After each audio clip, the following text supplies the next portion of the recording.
The rope burned against Minerva's wrists as she twisted desperately on the auction block, her emerald dress torn and muddy from the struggle. Below her, tobacco-stained men shouted bids like she was prize livestock, their greedy eyes undressing what little dignity she had left.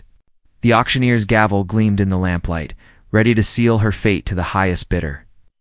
$50 for the red-headed beauty, bellowed a pot-bellied merchant. 75, countered a one-eyed rancher, gold teeth flashing. Minerva's heart hammered against her ribs. 3 days ago, she'd been a schoolteacher in peaceful Willowbrook. Now, after bandits murdered her father and burned their homestead, crooked Sheriff Gideon Morse had declared her an unclaimed woman to settle her father's fabricated debts. The law in Dusty Ridge was whatever lined Morse's pockets. Thunder split the night sky. But it wasn't from storm clouds. A black stallion crashed through the saloon doors, wood exploding like matchsticks.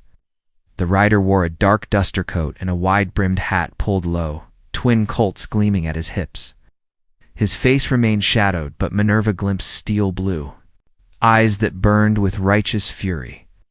"Auction's over, gentlemen," the stranger drawled, his voice carrying the authority of a man who'd stared death down and one. Sheriff Morse clawed for his weapon. Who the hell? The cowboy's gun cleared leather faster than lightning strikes ground.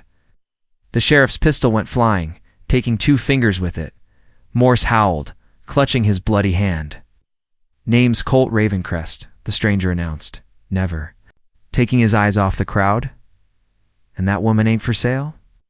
The bidders scattered like startled cattle, overturning chairs and spilling whiskey in their haste to escape. Only Morse remained, his face purple with rage and pain.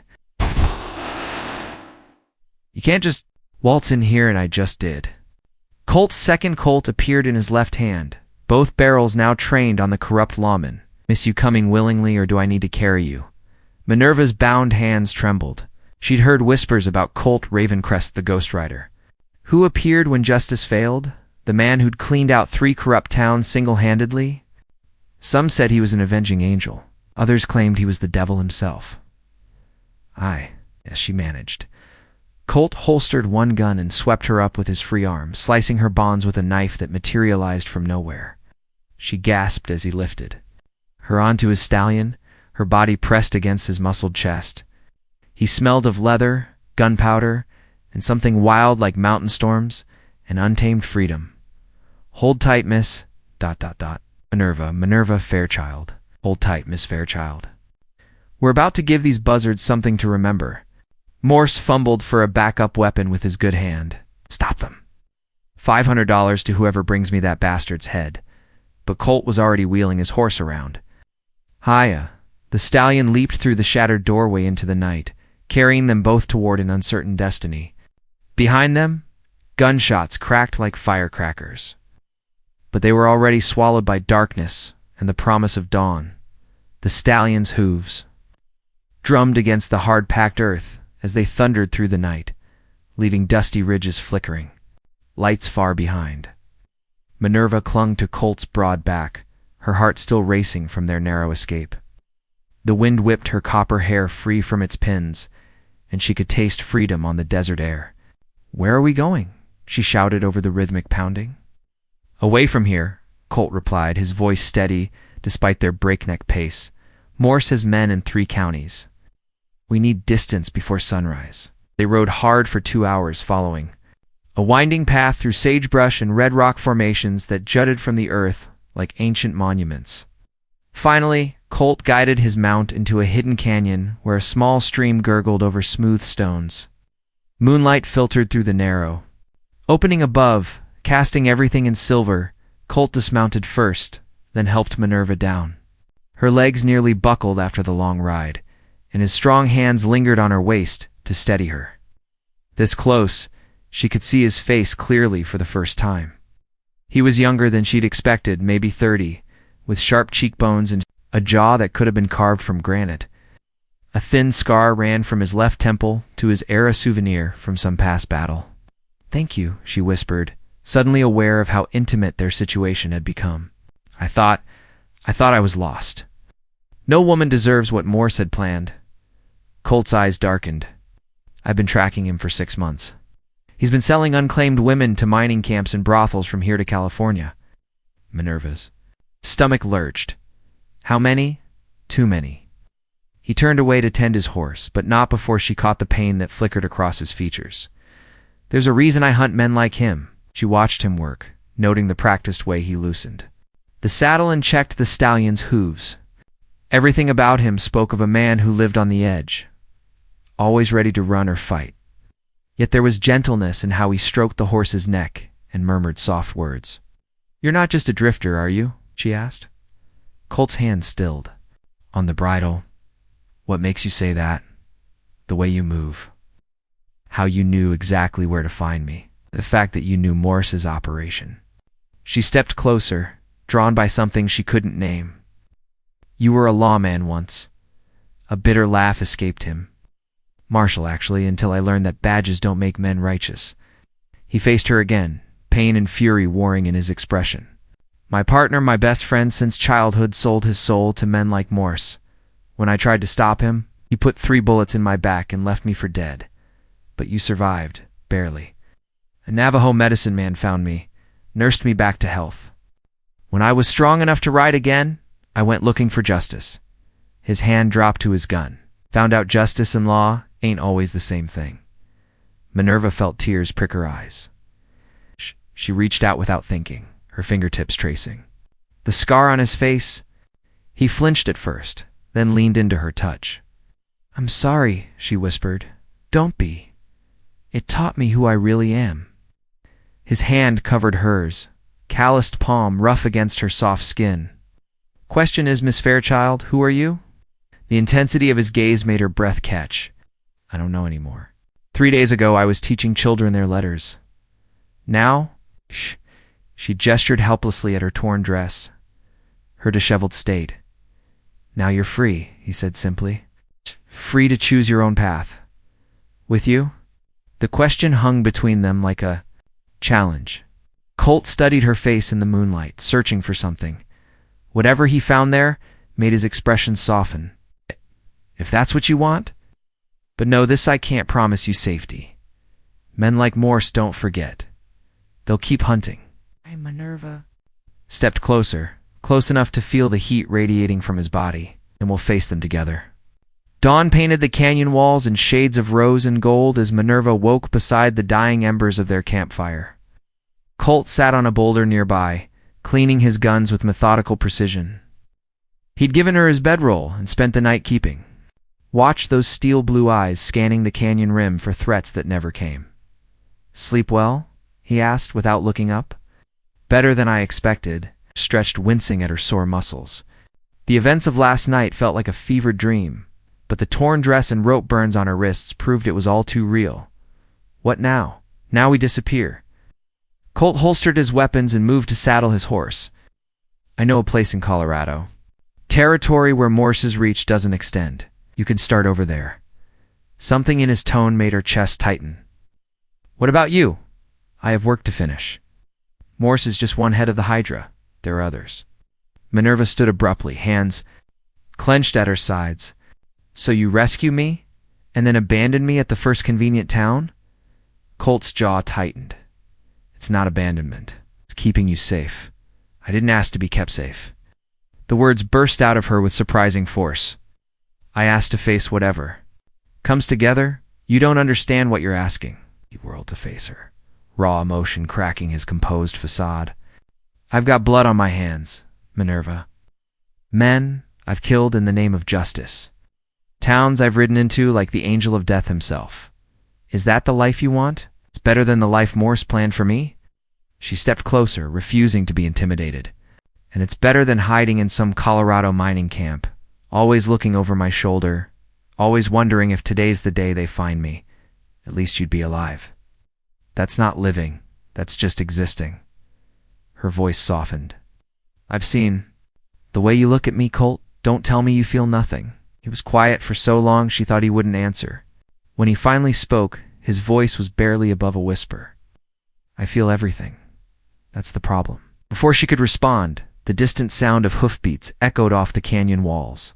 Colt's demeanor shifted instantly, becoming the deadly gunfighter who'd crashed through the saloon doors. He drew both Colts in one fluid motion. "How many?" Minerva whispered. "6, maybe 7. They found our trail." His eyes met hers, and she saw her own determination reflected there. "You still want to face whatever comes?" "Yes." "Then get behind that boulder and stay down. No matter what happens, don't come out until I say." The riders appeared at the canyon mouth like specters from hell. She recognized Morse's bulky silhouette, his wounded hand wrapped in bloody bandages. The men with him were the worst kind of frontier scum bounty hunters and gun for hire. Killers who'd do anything for the right price. "Ravencrest." Morse's voice boomed off the canyon walls. "You got nowhere to run now, boy?" Colt stepped into. The open guns at his sides, but ready. "I wasn't planning on running, Sheriff."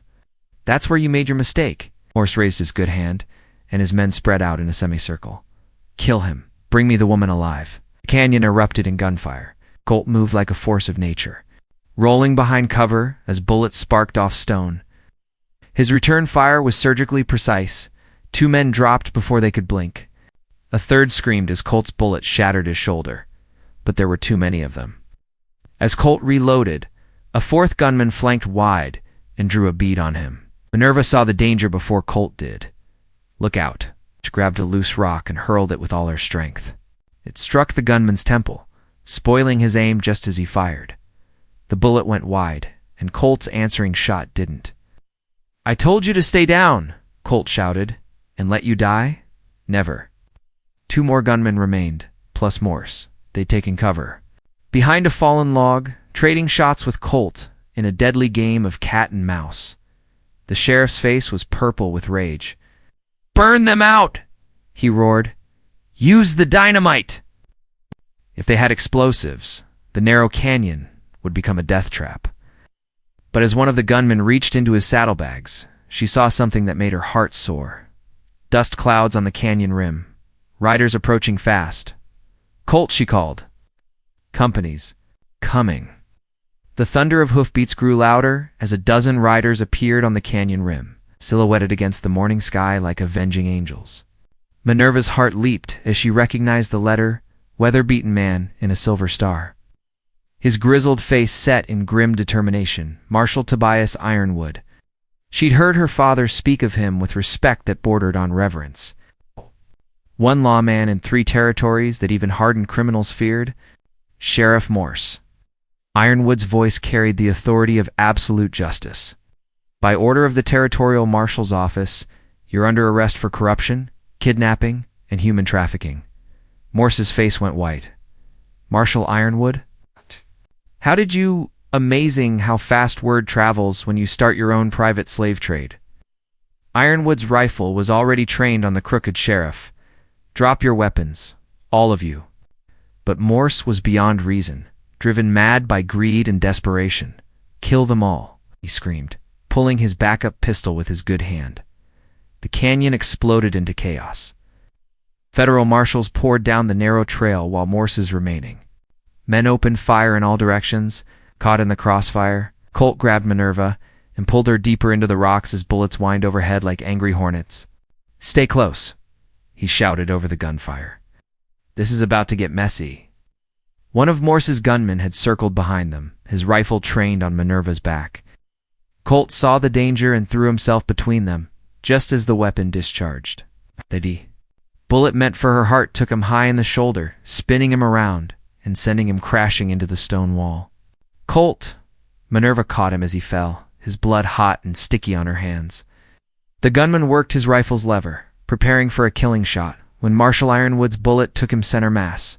"It's over, Morse." Ironwood called out as his men surrounded the remaining outlaws. "Surrender now, and maybe you'll live to see trial?" Mutt Morse had one last card to play. He'd managed to reach the dynamite, lighting the fuse with shaking hands. "If I can't have her, nobody can." He hurled the explosive toward where Colt and Minerva huddled. Time slowed to a crawl. Minerva watched the sparking stick of death arc through the air, knowing they had seconds to live. But Colt, wounded and bleeding, somehow found the strength to rise. His Colt roared once, twice, 3 times. The dynamite exploded in midair, far enough away that the blast knocked them flat but didn't kill them. Rocks rained down like hail, and the canyon filled with choking dust and smoke. When the debris settled, Morse lay motionless, Colt's bullets having found their mark. The corrupt sheriff's reign of terror was finally over. Marshal Ironwood picked his way through the rubble, his weathered face etched with concern. "Colt Ravencrest, I presume? I've been looking for you for quite some time." Colt struggled to sit up, Minerva supporting his wounded shoulder. "Come to arrest me, Marshal." "Hell no, son. I came to offer you a job." Ironwood extended a silver badge. "The territory needs men like you, men who understand the difference between law and justice." Minerva felt Colt tense beside her. This was the moment that would define their future. Would he return to the badge that had once betrayed him? Or would he choose the wandering path of a lone gunfighter? "I don't work alone anymore," Colt said quietly, his eyes finding Minerva's. "If you want me, you get both of us." Ironwood's weathered face cracked into a rare smile. "Wouldn't have it any other way. The territory's first female deputy marshal, I reckon." He turned to Minerva. "What do you say, miss? Ready to help clean up this godforsaken frontier?" Minerva looked at Colt, seeing the hope and love burning in his steel blue eyes. She thought of the children she'd taught, the innocent people who'd suffered under men like Morse. Justice wasn't just a man's game. "I accept," she said firmly. "On one condition, name it. I want to be there when we take down the rest of Morse's network. Every last one of them." Ironwood laughed, a sound like distant thunder. "I like her already, Ravencrest. Welcome to the service, both of you." As the marshal's men led away the surviving outlaws, Colt pulled Minerva close with his good arm. "Oh, you. Sure about this? It won't be an easy life. It's nothing worth having ever is." She pressed her forehead against his. "Besides, someone has to keep you from getting yourself killed." 6 months later, the morning sun cast long shadows across the dusty Main Street of Redemption Falls as Deputy Marshal Minerva Ravencrest adjusted the silver star pinned to her leather vest. The town had been renamed after she and Colt cleaned out the last of Morse's criminal network, turning it from a haven for outlaws into a beacon of hope for honest folks. "You ready for this?" Colt asked, checking his pocket watch. His shoulder had healed completely, though sometimes on cold mornings she caught him rotating it unconsciously. He wore the marshal's badge with pride now, no longer the bitter lone wolf she'd first met in that canyon. As ready as any woman can be on her wedding day, Minerva replied, smoothing down the ivory silk dress that had been her mother's. She'd found it miraculously preserved in her family's hidden root cellar. When they'd returned to bury her father properly, the church bells began to ring across the valley, their bronze voices calling the entire territory to witness something unprecedented: the marriage of the two most famous lawmen in the West. People had traveled for days to attend, from reformed outlaws whose lives they'd changed to grateful families they'd protected. Marshal Ironwood appeared in the doorway of the hotel, resplendent in his dress uniform. "Time to make an honest man of him, Minerva, though Lord knows he's been honest enough for both of you these past months." It spent those months methodically dismantling the human trafficking ring that had plagued the frontier. Town by town, criminal by criminal, they brought justice to places where it had been absent for years. Working together, they discovered they were more than just partners. They were perfectly matched halves of a greater whole. The walk to the church felt like a dream. The entire population of Redemption Falls lined the street, throwing flower, petals and cheering. Children ran alongside, their faces bright with joy. These were the people they protected, the reason their dangerous work mattered inside the church. Colt waited at the altar in his finest black suit, his steel blue eyes warm with love and wonder. Beside him stood his best man, Joaquin Esperanza, the Navajo medicine man who had saved his life and taught him that healing could be as powerful as violence. Reverend Marcus Goodhart, circuit preacher, beamed as Minerva approached. He'd officiated at dozens of frontier weddings, but never one quite like this. "Dearly beloved," he began, his voice carrying to every corner of the packed church. "We are gathered here today to witness something extraordinary, not just the union of two hearts, but the joining of two souls who have proven that justice and love are not opposing forces, but complementary ones. The ceremony passed in a blur of vows and promises. When Colt spoke of protecting and cherishing her, his voice cracked with emotion. When she promised to stand by his side through whatever dangers lay ahead, she meant every word with the fierce certainty that had carried her through their most perilous moments. "You may kiss your bride," Reverend Goodhart declared. Colt's kiss was gentle at first, then deeper as the congregation erupted in cheers. When they finally broke apart, both were breathless. "Mrs. Ravencrest," Colt murmured against her ear. "That has a nice ring to it." "Better than Miss Fairchild," she agreed, laughing as rice and flower petals rained down on them. The celebration that followed was unlike anything the frontier had ever seen. Tables groaned under the weight of food donated by grateful citizens. A fiddle band played dancing music under strings of lanterns that turned the night into something magical. Even former outlaws who'd turned honest raised toasts to the couple who'd shown them that redemption was possible. As the evening wore on, Colt and Minerva found themselves standing on the hotel balcony, watching their friends and neighbors celebrate. Below, the desert stretched endlessly beyond the town's borders, vast and untamed, still hiding pockets of lawlessness that would require their attention. "Any regrets?" Colt asked, his arm around her waist. "Only one," Minerva said, leaning into his warmth. "I wish we could have saved more people before we found each other. We will. We have our whole lives ahead of us." He turned her to face him, moonlight catching the silver in his eyes. "I used to think justice was about punishment," you taught me. "It's about protection, about giving people the chance to be better than they were. And you taught me that sometimes the most courageous thing you can do is trust someone else to watch your back." She traced the scar on his temple, the mark that had led him to her. "We make a good team, Marshal Ravencrest." "The best," he agreed, kissing her again under the vast canopy of desert stars. 1 year after their wedding, Minerva stood on the courthouse steps of Silver Creek, watching as the last of the Viper gang was led away in chains.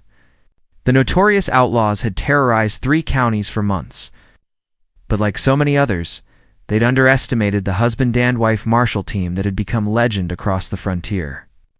"That's the last of them," Colt said, joining her on the steps. His face bore a fresh scar across his chin from their final confrontation, but his eyes held the satisfaction of justice served. "Territory's getting downright civilized." "Don't sound so disappointed," Minerva teased, adjusting the badge on her vest. The silver star had become as much a part of her as breathing. There's still plenty of work to do. Indeed, their reputation had spread far beyond the territories they patrolled. They received letters weekly from desperate towns, begging for their help. From sheriffs outgunned by criminal gangs, from families whose loved ones had vanished into the lawless regions that still dotted the expanding frontier, Marshal Ironwood approached, his weathered face creased with pride. "Another job well done." President Harrison himself sent his congratulations. "Seems the Ravencrest name carries weight all the way to Washington now." "Just doing our job, Marshal," Colt replied. But Minerva caught the small smile playing at the corners of his mouth. They'd come far from that desperate night in Dusty Ridge. About that, Ironwood continued, producing an official-looking document. "The territory's being reorganized. They're creating a new position, Chief, Marshal of the Western Frontier. Guess whose names came up first?" Minerva and Colt exchanged glances. The promotion would mean more responsibility, a larger territory to patrol, and probably more time apart as they coordinated multiple operations. "We'd work together?" Minerva asked. "This wouldn't be right any other way. You two are more effective as a team than most entire sheriff's departments." Ironwood's expression grew serious. "But I'll warn you, the job comes with bigger enemies. Criminal networks are organizing, forming alliances. They've put prices on both your heads." "How much?" Colt asked with dark humor. $5,000 each. Minerva whistled low. "I'm almost flattered." "Don't be. That kind of money will bring every gun for hire from Mexico to Canada looking for you." Ironwood folded the document. "Think it over. No shame in saying no." That evening, they sat on the porch of their small house on the outskirts of Silver Creek, watching the sunset paint the sky in brilliant oranges and purples. Their home was modest but perfect, close enough to town for quick response to emergencies. Far enough out for privacy and peace. $10,000 on our heads, Minerva mused.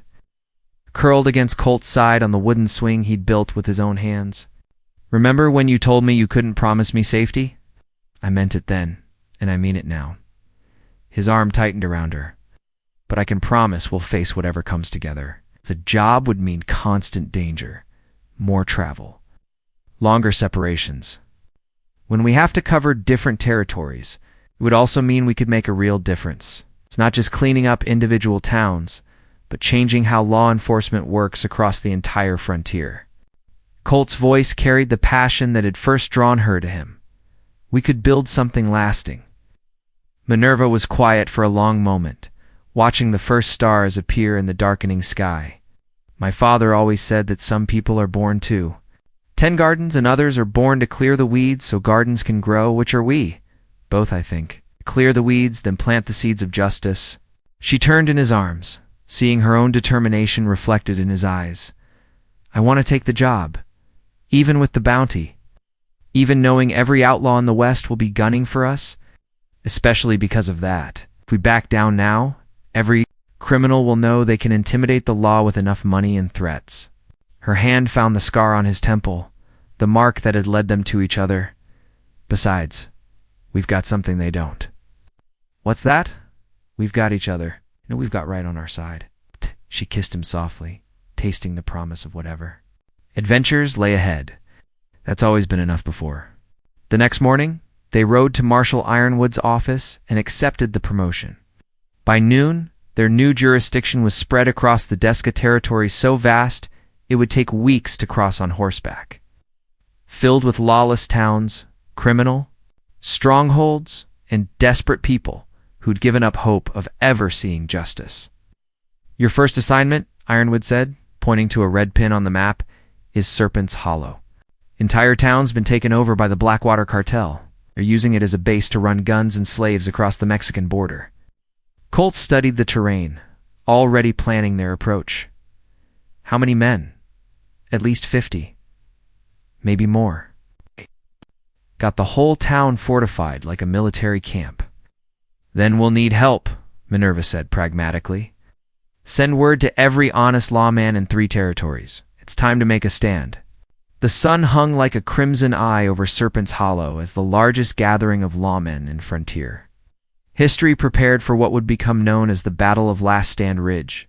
Chief Marshal Colt Ravencrest surveyed the assembled force through his spyglass. 37 marshals, sheriffs, and deputies from across the territories, all united under the banner of justice. Beside him, Chief Marshal Minerva Ravencrest checked her weapons one final time. The ivory-handled Colts that had become her trademark gleamed in the dying light. Remember when this all started with just you crashing through a saloon door? Seems like a lifetime ago, Colt replied, lowering his spyglass. You having second. Thoughts? Never. Her green eyes blazed with the same fire he'd fallen in love with. These monsters have been preying on innocent people for too long. Time to end it. The Blackwater cartel had turned the entire town into a fortress. Every building, bristled with rifle barrels and armed guards, patrolled the streets in groups. At the center of town stood the old church, now serving as the cartel's headquarters, where their leader, Vicente El Diablo, Sangre, held court over his empire of human misery. Marshal Ironwood approached, his face grim. Scouts report at least. 60 hostiles. They've got the high ground and plenty of ammunition. This won't be easy. Easy fights aren't worth having, Colt said, echoing words his father had spoken long ago. What about the civilians? Best we can tell, they're being held in the schoolhouse. 23 people, including 6 children. Ironwood's weathered hands clenched into fists, Sangre's using them as human shields. Minerva's jaw tightened. Then we go in quiet. Small teams, coordinated strikes. We free the hostages first, then deal with Sangre. As night fell, the lawmen moved into position. Colt and Minerva led the rescue team, slipping through the shadows toward the schoolhouse while other groups prepared to assault the cartel's strongpoints. The town lay eerily quiet, tension thick as smoke in the air. They reached the schoolhouse without detection. Through a crack in the boarded windows, Minerva could see the captives huddled together, their faces etched with terror and despair. 2 guards lounged near the door, sharing a bottle of whiskey. Colt and Minerva moved as one, their partnership honed by countless dangerous missions. The guards never knew what hit them unconscious before they could raise an alarm. Inside, the hostages looked up with a mixture of hope and disbelief. "We're federal marshals," Minerva whispered. "We're getting you out of here." "There are more guards," an elderly woman warned. "They patrol every few minutes." "Not anymore," Colt said grimly. His team had neutralized the patrol routes, creating a clear path to safety. "Follow us, stay quiet, and do exactly what we say." The evacuation proceeded smoothly until the last child, a girl no more than 6, tumbled and knocked over a water bucket. The crash echoed through the night like a gunshot. Alarma came a shout from across the square. "Los prisioneros están escapando." Serpent's Hollow erupted into chaos. Gunfire blazed from every window as the cartel fought back with desperate fury. Colt and Minerva found themselves pinned down in the schoolhouse, protecting the civilians while their fellow lawmen launched the main assault. "We need to get them out of here," Minerva shouted over the thunder of gunfire. Back doors blocked. Colt returned fire at a group of cartel soldiers trying to flank them. "We're trapped." But they'd faced impossible odds before and survived. Working together with the seamless coordination of perfect partners, they held the schoolhouse while Marshal Ironwood's forces systematically cleared the town. Building by building, street by street, justice reclaimed Serpent's Hollow. The final battle came at the church. Vicente Sangre, cornered and desperate, made his last stand with a dozen of his most loyal killers. The ancient building shook under the assault, stained glass windows exploding in showers of colored fragments. "Sangre," Colt's voice boomed across the square. "It's over. Surrender now." The cartel leader's answering laughter was tinged with madness. "You want me, Marshal? Come and take me." Colt and Minerva exchanged a look that said everything words couldn't. They'd started this journey together in violence and chaos. It was fitting they'd end it the same way. They kicked in the church doors simultaneously, rolling in opposite directions. As bullets whined overhead, the interior was a hellscape of overturned pews and gun smoke, but they moved through it like avenging angels, their weapons finding targets with lethal precision. Sangre himself waited at the altar, a massive revolver in his hands and death in his eyes. "Which of you wants to die first?" "Neither," Minerva said calmly, her Colt steady in her grip. The final gunfight lasted less than 10 seconds. When the smoke cleared, Vicente Sangre lay sprawled across the altar he'd defiled. His reign of terror ended forever. Dawn broke over Serpent's Hollow to reveal a town reborn. The Blackwater cartel was finished, their surviving members in chains or fled across the border. The hostages were safe, the innocent freed. And justice had prevailed once more. As the other lawmen began the cleanup, Colt and Minerva stood together on the church steps, watching the sunrise paint the world in shades of gold and promise. "So what now, Chief Marshal Ravencrest?" Minerva asked, leaning against her husband's strong shoulder. "Now we go home," Colt replied, pulling her close. "Up for whatever comes next."